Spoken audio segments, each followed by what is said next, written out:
Optimal health for high performers. This is the Health Upgrade Podcast with Dr. Nawaz Habib.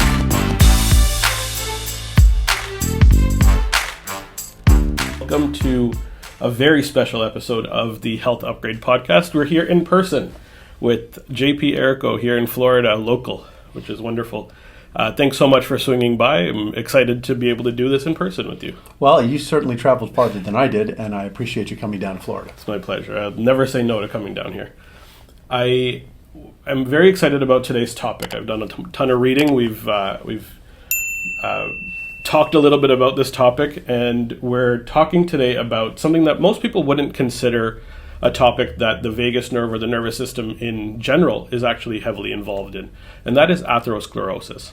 And so let's talk a little bit about the importance of this particular topic. It is one of the major causes for heart attacks, for strokes, which are two of the more common reasons for mortality, morbidity within the North American population. And so today we're going to dig into the role of the nervous system, the autonomic nervous system, the vagus nerve in particular, in controlling or eliminating atherosclerosis.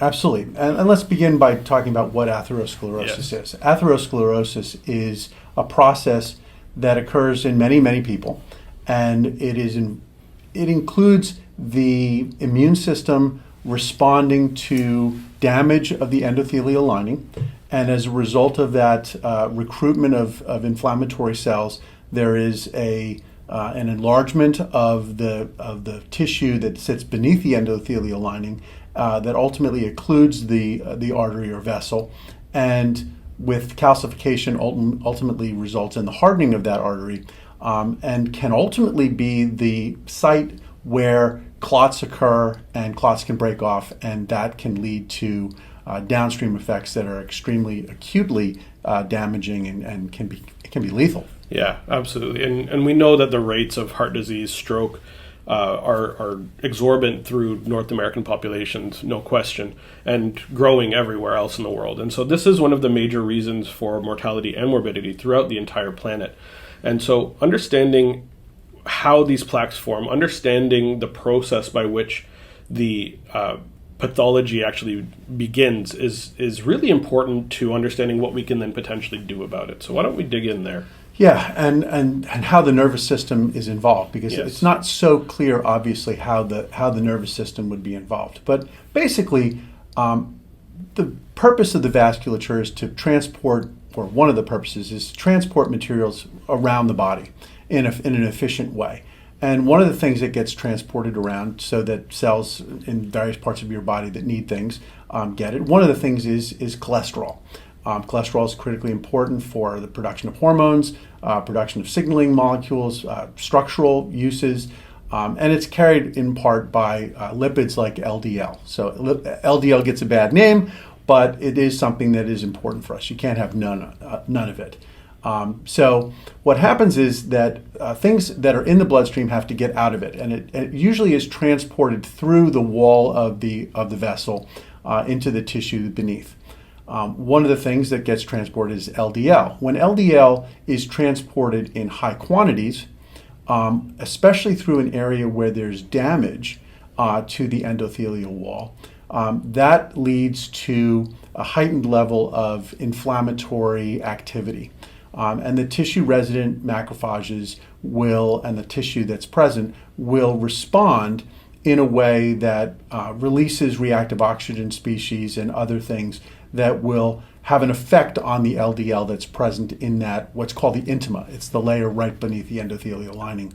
And so in that layer that sits right beneath the vessel, or right inside the vessel, you have a level of reactive oxygen species that oxidize the LDL into a different chemical form, and that then becomes immunogenic in a more robust way, and it ultimately results in cells being recruited, immune cells recruiting from the bloodstream and into the tissue, and so you have this buildup of locally of immune cells that are active, that are causing more of this LDL to be oxidized, and ultimately trying to absorb it or engulf it. And you end up with macrophages that are, and other tissues, there's actually smooth muscle tissue also, and those cells start to become filled up with this oxidized LDL. And they actually have a name for it because it looks like a foamy kind of substance inside the cell. These are your foam cells. Unfortunately, ultimately, these cells will break apart. So they can't stand that level of foaminess for too long, and they break apart. And that then just leads to more inflammation. And ultimately, you have this big clump of a mess. Basically, it's the insides of macrophages and smooth muscle cells and foamy LDL. And the body ultimately wants to just encapsulate it. And that leads to the calcification. And so this process that's ongoing ultimately leads to the narrowing of the arteries, and the calcification is the hardening of the arteries. And the surface of this becomes a place in which smooth laminar flow of the bloodstream is disrupted. There's still, presumably, still space for blood to travel, but because it's necked down, it has to move faster, and that shear forces that are located are present there activate platelets and activate a clotting function, and that clotting function then can lead to clots forming and breaking off, and as we said before, to things that can be quite acutely lethal. I like to use analogies to kind of understand what this means, and so for me, the one that sticks out here with regards to the breakdown of the lining of the blood vessel is the idea of like creation of a pothole on the road, right? We're driving along and all of a sudden we hit this pothole, and that pothole was created by over and over repetitive motion by cars that on an area of the road that was not smooth, not clean, and there were other environmental factors that might have created that trigger. So weather changes, rain, snow, whatever it happens to be, heat as well. And so what happens is over time that road is going to tear away a little bit, and all of a sudden we've gotten a big chunk taken away, and there's a pothole on the road, and that's going to decrease the flow of the blood, or in this particular case, the flow of cars across the road, and that's going to affect challenges there. Now, atherosclerosis is almost like the workers coming in to fix up that pothole, but not doing a good job of it, or not doing it in a controlled way, and so they have this big hump that's created, or it's not flat and comfortable like it should be. And that's where the foam cells start to create that increased size or disrupt the flow a little bit more, and so it can break off even further, and that break off can go and create other challenges in other places. So it really comes down to, in my opinion, how the repair process is managed. So the breakdown is one piece. Obviously the production of these foam cells is a huge piece as well, and then how the repair system is occurring so that these plaques don't end up going and blocking smaller blood vessels down the road. Yeah, and that's where the nervous system comes into play, because in that description of how the atherosclerotic plaque gets formed, what we were talking about was the recruitment of immune cells to that location. So monocytes that are traveling through the bloodstream are being recruited and captured and brought into this environment and become macrophages, and then the process continues. One of the things that activates that release of the monocytes and the presence of those monocytes in the bloodstream to begin with can be inflammation. And so one of the things that's been discovered over the last 15 or 20 years is that it's not simply cholesterol and the presence of high levels of LDLs that are the reason why these things form. That there's actually an inflammatory process that doesn't have to be local. Mm-hmm. Certainly the local inflammation is what's recruiting them to that specific location, but the presence of these activated monocytes in the bloodstream is a function of systemic inflammation, which can be measured with things like C-reactive protein and other things. And so it turns out that there's a role for the immune system, for the autonomic nervous system and the immune system working in concert. I won't say to our benefit, but it's typically sympathetic activation. So it's the activation of your sympathetic nervous system that causes monocytes to be recruited, to be formed, and to be released into the bloodstream, either from the blood-forming tissue or from the spleen, and the release of those cells into the bloodstream leads to this acceleration of this feedback loop that we were talking about, where more oxidized LDL leads to more activated immune cells, leading to more signaling, causing more monocytes to arrive, and this feedback loop that just ultimately results in damage. So what we want to do is we want to use the autonomic nervous system to tamp down that signaling to upregulate inflammation. Now, within the medical community, we're already considering this as a target for therapy. I mean, people use beta blockers, for example. Beta blockers are obviously a medication that's been used to treat high blood pressure, but it's also been recognized in the presence of atherosclerosis to alter the signaling within the sympathetic nervous system and reduce the upregulation of inflammation.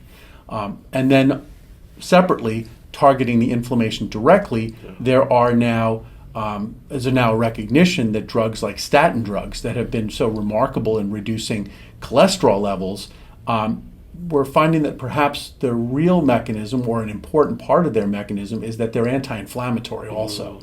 And now, whether that anti-inflammatory activity comes from simply reducing the high levels of LDLs, or does it have a separate pathway that is purely anti-inflammatory and it's simply additive? Still being studied, and looking forward to good answers there, but there's other ways to reduce inflammation. Certainly, anti-IL-1 drugs are being investigated, and other drugs that reduce the levels of those inflammatory cytokines are showing promise for reducing atherosclerosis. That's great. And having these therapies, no question, it's so important that we're able to address the inflammation when it does occur in those acute circumstances, or as a preventative mechanism when the levels are found to be high. From a functional perspective, when we look at inflammation, we're always looking at the source of it. We're looking for where it's coming from as well. So in a more preventative, more kind of long-term solution type of idea, the idea from a functional perspective is to look at the gut in particular being the source of a lot of that inflammation to begin with. And one of the main triggers here in the production of an inflammatory response internally is lipopolysaccharide, which is bacterial endotoxin that's entering the body, and it generally enters the body via the gut, through the gut lining, through what we know now as a leaky gut. This can happen due to dysbiosis, due to excessive bacterial levels, or imbalanced bacterial levels. Even the presence of parasites or yeast can activate a leaky gut that'll allow the normal levels of LPS to come in and actually activate that immune response as well, leading to an inflammatory reaction. And so this is just one of the other sources that we look at more from a functional medicine, functional health perspective, is to address where that inflammation is then coming from. So yes, we've got the medical side, which is a really important, the pharmaceutical therapeutic side, which is huge, but we also need to look at where it's coming from. So in conjunction, they can actually do a really good job together. Yeah, absolutely. And the gut is an incredibly important part of maintaining a good balance within your immune system and preventing inflammation. There are other things that we can do also that go to some of the topics we've talked about previously on previous podcasts about the Western culture, Western lifestyle, reducing stress. I mean, I think generally people are now becoming aware that a high-stress lifestyle is unfortunately conducive to some of these negative things happening, atherosclerosis, hypertension, and other really damaging physical consequences of a high-stress lifestyle. Mm-hmm. And that isn't just work stress or emotional stress. It's also just staying up too late, spending too much time, focused on screens, too much screen time, etc. And so dietary changes can certainly be part of it. But I think you have to have a lifestyle that is a little bit different from what we're all being driven to. So I think if we bring this sort of back to how the autonomic nervous system plays into this, all of those things, that leaky gut, the stressful lifestyle, lack of exercise, all of those things are activators of the sympathetic nervous system. And as we said earlier, the sympathetic nervous system and inflammation drives the creation of monocytes and activation of those monocytes to move into the bloodstream and ultimately to move into the tissue and the endothelial lining and through the endothelial lining into the intima where that atherosclerosis is occurring.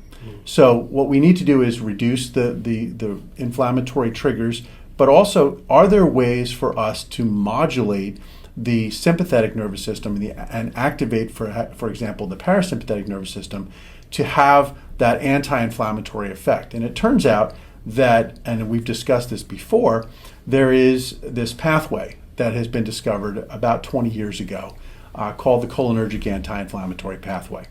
And so it's probably worth spending a little bit of time talking about what that is and how that could then have a role in preventing atherosclerosis or at least inhibiting the process.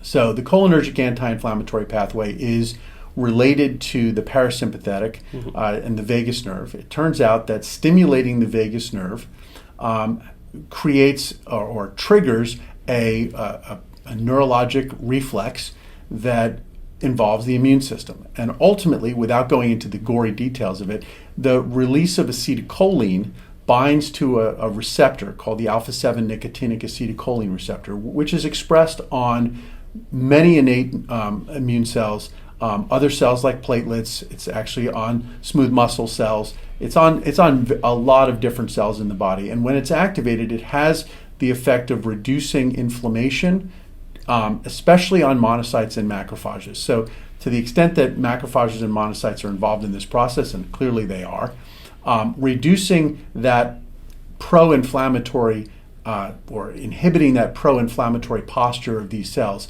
is important and can have the result of inhibiting the development of the atherosclerotic plaque. I think the most important piece of the puzzle here is understanding that receptor is so important in the cascade of creating that anti-inflammatory pathway. And the receptor is this alpha-7 nicotinic acetylcholine receptor, meaning that it's activated both by nicotine and choline, which we'll talk about in a little bit.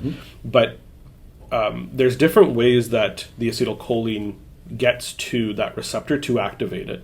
The most common one that we are aware of, that we're talking about most commonly with the parasympathetic nervous system via the vagus nerve, is physically the synaptic endpoints of the vagus nerve simply releasing acetylcholine, which is its primary neurotransmitter, only neurotransmitter, at local areas. This happens in the gut, this happens in the lungs and the heart. Wherever the vagus nerve has an endpoint, it'll send out acetylcholine directly. What's important to note here is that the vagus nerve goes to many places, but it can't go everywhere. And so my thought process here is that the branch of the vagus nerve that goes to the celiac ganglion that then activates the splenic nerve, we're releasing acetylcholine at the ganglion itself. The splenic nerve then goes to the spleen and activates or releases norepinephrine. And with norepinephrine, it activates the T cells, CD4 plus T cells. Those cells then in circulation will send out acetylcholine. And so it's a secondary source of the acetylcholine to be released, having an effect on the macrophages and on the other cells where this nicotinic acetylcholine receptor is present to have that anti-inflammatory effect. Absolutely. This is part of the complexity of the system, but it also shows the robustness of it. Yes. Because it's a reflex, and this immune reflex involves both the vagus nerve releasing acetylcholine in the distal locations that you've talked about, but in the spleen, which is an incredibly important immune organ, there is no innervation of the parasympathetic. So the vagus does not directly touch the spleen. What it does, through what you were saying, is it activates a sympathetic nerve, which is the splenic nerve, which is comes down through the sympathetics through the greater splanchnic nerve, and at the celiac ganglion, which is where the splanchnic nerve and the vagus nerve meet, activation of the vagus nerve will cause the splenic nerve to ultimately in the spleen release norepinephrine. And as you mentioned, there are a group of cells called chat cells These are nascent T cells that have beta receptors on them, beta 2 receptors. And that when the norepinephrine from the splenic nerve is released, those chat cells sort of act like an interneuron, in fact, because they're part of the immune system, but they are receiving a neurotransmitter in norepinephrine, and then they release acetylcholine. And that acetylcholine is what's binding to the alpha-7 nicotinic receptors and the macrophages that are tissue resident in the spleen, as well as monocytes that are circulating, and downregulates their inflammatory posture.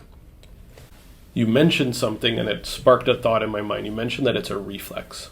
And this is an important point, I think, because a lot of people don't realize that reflexes can be decreased or increased.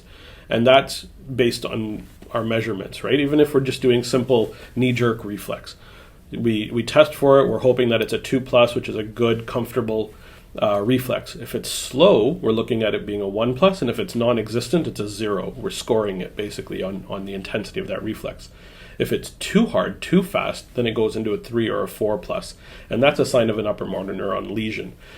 What we're looking at here is the effectiveness of that reflex to work.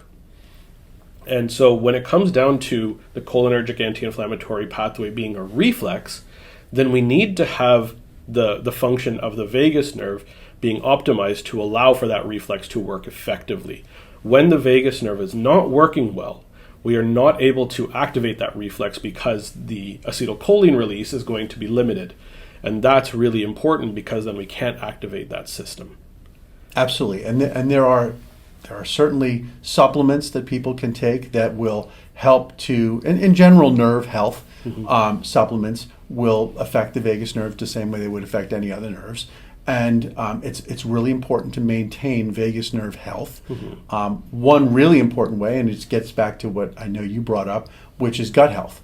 There's some research to suggest that the vagus nerve doesn't work optimally when the endothelial tissue in the gut is damaged or otherwise not functioning properly, because of course a lot of the fibers of the vagus nerve actually originate in the gut. I mean, the enteric nervous system and the interaction between the gut, brain, and the central nervous system is critically important. That's what the vagus nerve is. So having the gut in a healthy state is really important for vagal health and for parasympathetic health. But again, that reflex that's going through the system is something that's naturally present. There's some debate within the literature and within the scientific community as to whether or not it's the primary actor when we have high levels of inflammation that are present and your body needs to tamp that down. Obviously, we have other mechanisms, the HPA axis and otherwise, and glucocorticoids that are in circulation. But being able to regulate inflammation on a literally second-by-second basis is something that does require the nervous system to function properly, and that's one of the things that the vagus nerve is doing.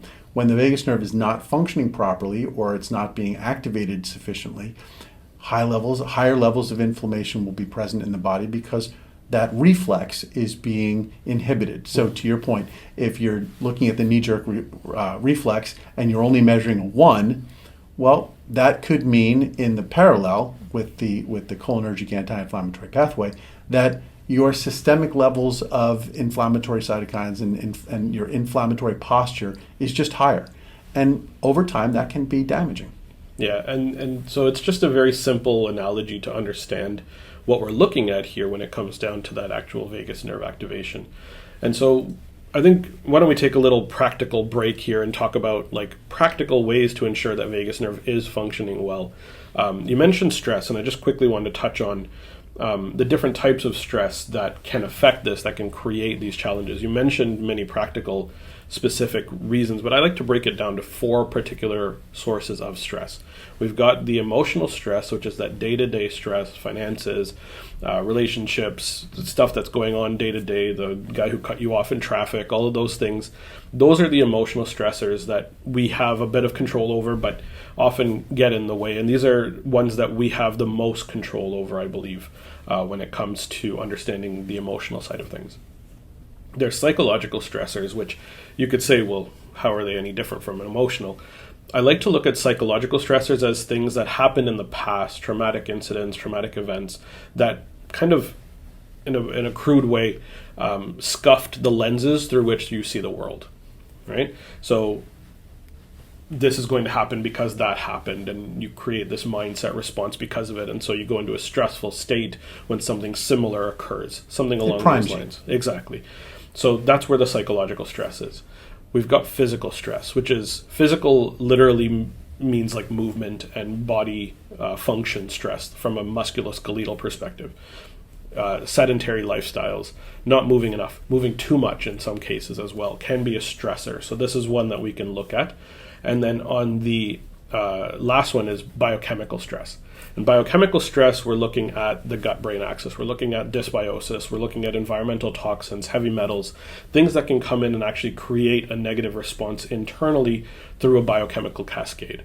And so these are the other things that we have a bit of control over, because we choose what we eat. We choose what comes into our environment around us most of the time.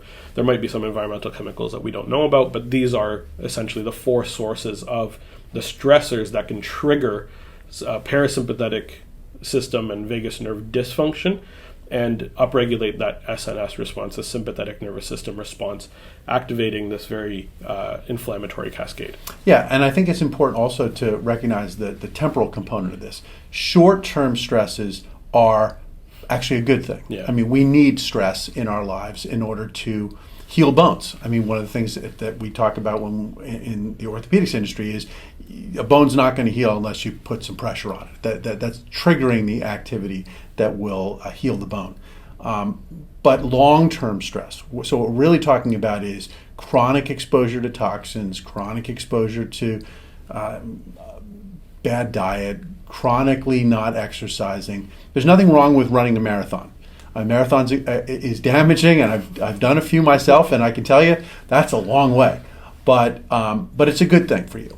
What I think is not good is chronically overstressing your system. You get damage, and that damage doesn't have time to heal. So you need a balance between that sympathetic activation, which is short term, that is, participating in a race, participating in a game, participating at work in a hard project, but then having that rest, digest, and restore and recover mode that is dominated by the parasympathetic. And the question for all of us is, what do our bodies need in order to balance that? Is it 4 hours a day? Is it 8 hours a day? Is it 16 hours a day of sympathetic activation? Is it 20, 16, or only 4 hours of parasympathetic activation? My suspicion is that because we evolved as species in an environment that was very different from what we're in right now, and our needs and the demands on our lives were very different, I think there's value in thinking about what would our lives have been like if we had not been, subject to the Western lifestyle, modern lifestyle of today, and what would it have looked like in the past? And frankly, I think in the past, we would have had a lot more time to rest, digest, and restore and recover than we have of stress. Certainly there were stresses in, caveman times, but those stresses were generally short-lived. We have to sort of think about how that translates into today's modern world. I'm really glad you mentioned recover, and I've this internal thing that I want to change just the way we talk about the parasympathetic nervous system and the vagus nerve from being the rest and digest system to the rest, digest, recover. And we want to add restore as well to this, because it does way more than just simply put you in a rest or digest state. It is so heavily involved in that recovery process, in the repair process. And it does so through this anti-inflammatory cascade, through this shift of macrophage activity. And so let's get back into the science a little bit on how the vagus nerve activation can affect macrophage activity, particularly in an atherosclerotic plaque or in that cascade.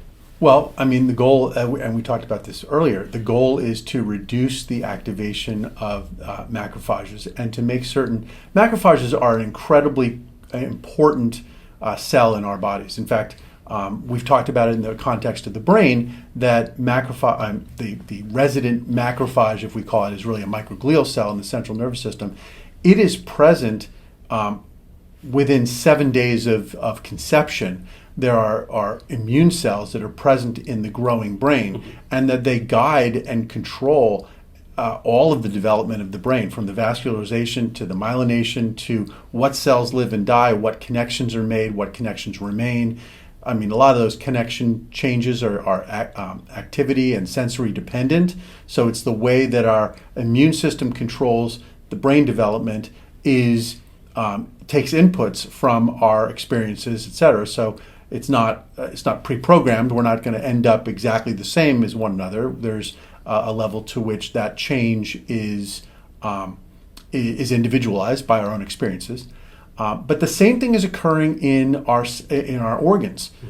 There's the resident macrophages are present very early in that tissue that's growing, and they have certain roles that are very specific for that time. During organ development, there are, and it includes in the brain and the liver and the lungs and the kidneys and the heart, those resident macrophages have roles that may appear at some level to be something like inflammatory, because there's a lot of pruning and cutting back of tissue that shouldn't be growing but is growing. And so what we need is to understand that during that phase, there's productive inflammation. I don't want to call it's not really a pro-inflammatory state. It's still pro-developmental state, but it has certain ways of behaving that are eerily similar to pro-inflammatory. Then after the organs have developed and we've gotten through our growth phase and we're in adulthood, those macrophages, which by the way are around for life, those cells last from gestation all the way through old age. Those cells remain, and they have sort of a homeostatic maintenance function. Their role really is to remain in a non-inflammatory state, just sort of housekeeping, doing some basic tasks that we need them to do. What happens in old age is that those macrophages have been insulted enough over just normal life that they become primed and they're ready to be more damaging. And if there's genetic problems or if that priming has become too extreme, they sometimes in old age will revert to that excessive pruning that is necessary in development but isn't really appropriate for adulthood. And so they start to revert back to a damaging role, which may or may not look exactly like inflammation, but still has a damaging effect that's reminiscent of that. And so you sort of, we have this expression that, old age is a second childhood. Unfortunately, our macrophages sort of took that seriously.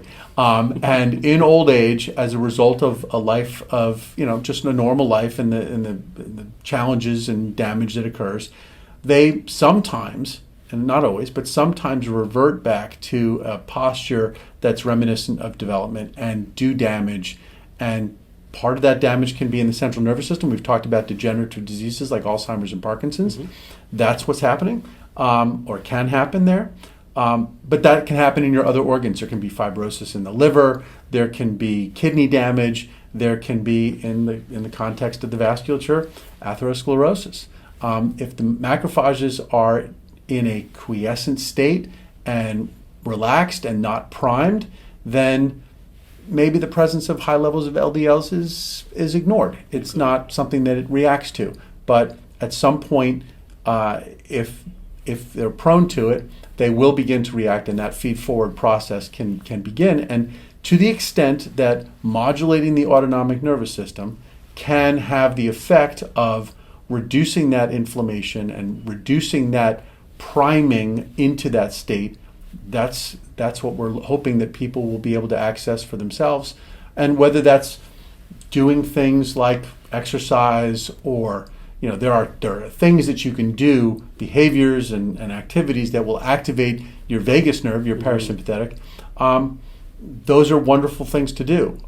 There are some easy ways of doing it, which involve new technologies, whether they be implantable or non-invasive. There's ways of activating the vagus nerve. To the extent that we can activate the vagus nerve and activate that anti-inflammatory process, by and large, that's a very good thing across a number of different conditions, including potentially in preventing atherosclerosis. Yeah, this is really important because now we have practical advice, and we know that this whole process is multifactorial. We know that LDL plays a role. We know that LPS potentially is playing a role that activates the LDL. We know that the presence of and the activation of these nicotinic acetylcholine receptors, the alpha 7s in particular, is heavily involved in controlling this and limiting it. And when it's not activated enough, or when the vagal tone is a little poorer than we want it to be, if it's at that 1+ level, then it's not going to create that response that we need and not allow us to get into that recovery state as readily as we can. And so practically, the things that we can do include these multifactorial, lifestyle supportive type of things.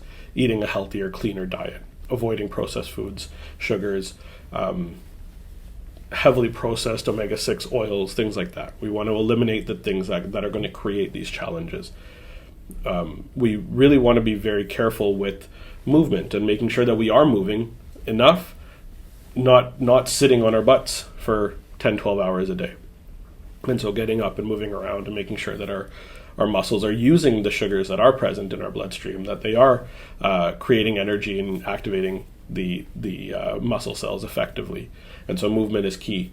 And from the emotional and psychological sides, we can look at the deep breathing exercises. We can look at the humming, the chanting, the gargling, the things that we know are going to be vagus nerve activating, and work on managing that emotional response so it doesn't trigger a cascade of other inflammatory sympathetic type of events. And so in a very practical sense, supporting atherosclerosis or eliminating the risk of it going off, breaking off, and creating a challenge like an MI or a stroke is heavily involved in the anti-inflammatory lifestyle, not just the anti-inflammatory response. That said, when cases might be severe enough to require it, pharmaceuticals are an option, but we also have the idea of vagus nerve stimulation through potentially non-invasive or invasive methods as well. Yeah, and I don't want to leave people with the assumption or the belief that the only way to live a healthy lifestyle is to divorce yourself from all the Western comforts. I mean, we all like fast food. It's designed that we will like it. We like the comforts of not having to walk places. We like to, get into a car and sit and drive somewhere. In some cases, it's just not practical to not drive or fly. We love television. It's certainly a source of entertainment and information, and screens provide us with incredible advances in knowledge acquisition, and I sort of now have an external hippocampus, so I don't have to remember everything. I can look it up. But to the extent that you don't want to divorce yourself from that and go back to eating, seeds and nuts and walking everywhere and hunting and turning off the candles when you go to bed at night at 8:00. To the extent that you don't want to do that, there are hacks, if you will, biohacks, some of which are, you mentioned things like gargling and Gregorian chants and yoga breathing techniques, etc., that people can do. But to the extent that you don't want to do those, one of the benefits of modern society is that we understand now how to do it either outside or inside the body by stimulating the vagus nerve electrically or otherwise. I absolutely love that you said that. Just as I'm reverberating. There's lots of thoughts going on right now. When it comes down to atherosclerosis in particular, what are the top 3 things that we can do to reduce our risk of a severe atherosclerotic plaque? Well, I think the first thing is a better diet. The second thing is reduce the stress in your life. And I think the third thing is really try to minimize the damage to that endothelial lining to begin with. And we didn't talk about that, but the causes of that damage can be hypertension. It can be toxins. It can be, injury can cause it as well, but usually injuries resolve themselves without this. So to the extent that you can do things that are good for your vascular health, which really is no different from really, frankly, the endothelial lining of your gut. Yeah. So to the extent that you fix one, you're going to fix the other. I think all of that's important. Getting good sleep is always important. I hearken back to a book that I read a long time ago by the now late author Michael Crichton, famous for Jurassic Park and a few other great stories. I think he actually was the brains behind the original TV show ER. He was, yeah. One of the only nonfiction books he ever wrote was a book that chronicled his experiences at Mass General when he was a student. Most people don't know that he went to medical school. He was a medical doctor. And he talked in that book about how he used to go and ask patients why they were there. A person who had had a heart attack or a stroke, what got you here? And he had been expecting them to say, well, I didn't eat the right foods, or I did this, that, and the other thing medically or chemically wrong to themselves. And yet what invariably he found was that people would say something stressful had happened in their lives, or that they were working too hard, or they had done things that were emotional. And so to the extent that we can try to get our emotional lives and our stress levels balanced, I think that's probably the most important. We're social creatures, and unfortunately Western society has done a tremendous amount to isolate us. We spend a lot of time only interacting with people through text messages and screen time. I'm concerned about my own children and the fact that they spend an inordinate amount of time communicating with one another, not talking on the phone the way I did as a kid, or getting out in front of one another and talking eye to eye and face to face. But they do it through a screen, and not only do I find that their interactions tend to be a lot harsher as a result, but they're losing the ability to recognize the emotional impact that they have on one another, and as a result, the emotional impact that other people have on them. Just like many parents, I have on occasion had to take the phones away from my kids, and my wife and I will tell you that when we do that, they revert back to a much more friendly, interactive, socially adjusted state. So I believe it's reversible. But, with that, I understand the importance of cell phones and screen time. We've talked about that many times, my wife and I. But to the extent that you can get away from it and turn it off and be with your families and friends, that's really important. And I can't emphasize the importance of that enough. Even more important than eating right, and maybe as important as exercising, I would say that's critical. I think that's such an important point, and I want to bring up a couple of practical strategies here. I think my kids aren't teenagers yet, so I don't have to worry about the cell phone thing quite yet. But I imagine that, and I have some friends that do this, but there's screen-free time and screen-free zones. Essentially, the dinner table would be a screen-free zone. No cell phones, no laptops, no iPads, whatever it is. None of that at the dinner table. You're sitting with your family and you're eating your dinner. And that's a secure, safe space for people to sit and interact with one another. Something along those lines could be a great practical tool here. And I think the key to all of this, we wouldn't be able to record this or have been in touch without that technology, without the cell phones, without the laptops, without the camera and the light and all the things that we're doing. None of this is really possible. So the key here is balance, I think. Really what we need to take away is this 80-20 rule. If we can be present and good at what we're doing 80% of the time and allow ourselves 20% of the time to kind of go off and be a little bit more rebellious and do the things that we know we're not theoretically supposed to do, but we can come back and put ourselves into that recovery zone more often than not, then we're able to recover more readily. that balance is, in my opinion, the absolute key to making this work well. Yeah, wait till you have teenagers. Getting that balance is difficult, but and I don't want to sound like technology is bad, because I certainly am not. I'm an engineer by training. I love technology, but I'll tell you, my wife and I talk about the fact that cell phones are things that people who don't really want them should have them, and anybody who really, really, really wants one shouldn't have one. But getting back to the science, I think there's technology has the ability to drive a dopaminergic versus a serotonergic response, and I think that's something that they're built around. I mean, there's a lot of research that suggests that. There's a lot of exposés that have been written about the fact that even within these corporate companies that develop these things, they're focused on a dopaminergic response as opposed to a serotonergic response. And just to explain what I mean by the difference there, it's the difference between pleasure and happiness. Pleasure is something that you get from the outside.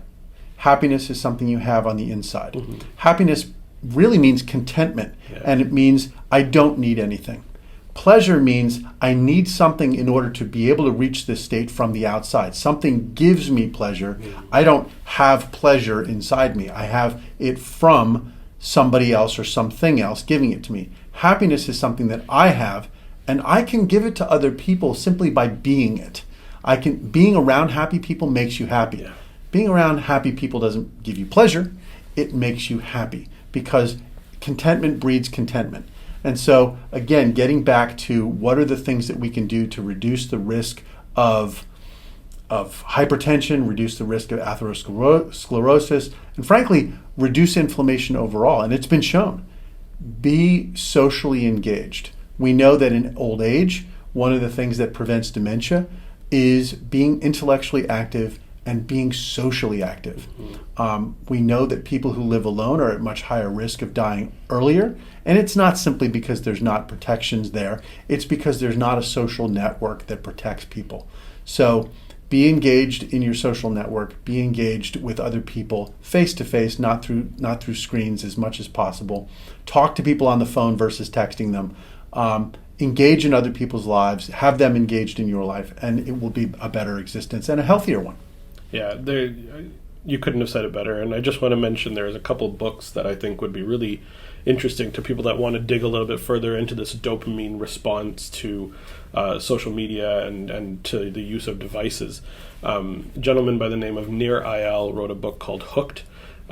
All of the tech companies have basically taken that and created their dopaminergic responses to how to keep people hooked to their apps.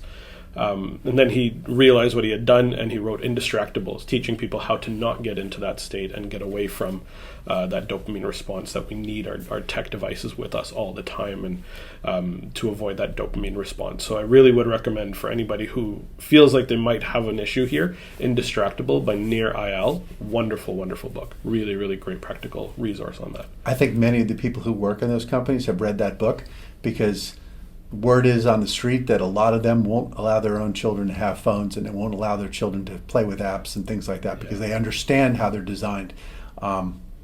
Again, I'm not somebody who's opposed to technology, but at the same time, we just have to be careful. Yeah. Just have to be careful. As you said, it's the 80-20 rule. Just everything in moderation. I think we'll all get there if we exercise a little bit, spend some time with family, focus on a good diet, and maybe a little vagus nerve stimulation, whether it be by gargling or using a device. It all will work. I love it. This is a great episode. I think this was a great place to end our conversation today as well. So thank you so much for joining me here physically today. This is very exciting for us. Happy to do it. It was great. It was great. We are now in person talking about doing what we talk about doing all the time rather than being on Zoom. So this is wonderful. So thank you all for joining today on this wonderful episode of the Health Upgrade Podcast. And look out for great new content coming up. We've got a ton of wonderful speakers and guests lined up, and we're really excited to share this information that's practical and useful with all of you and with your patients, your loved ones. Please share this episode with anyone that you feel could use this information and could benefit from it. Thank you for having me. Appreciate it.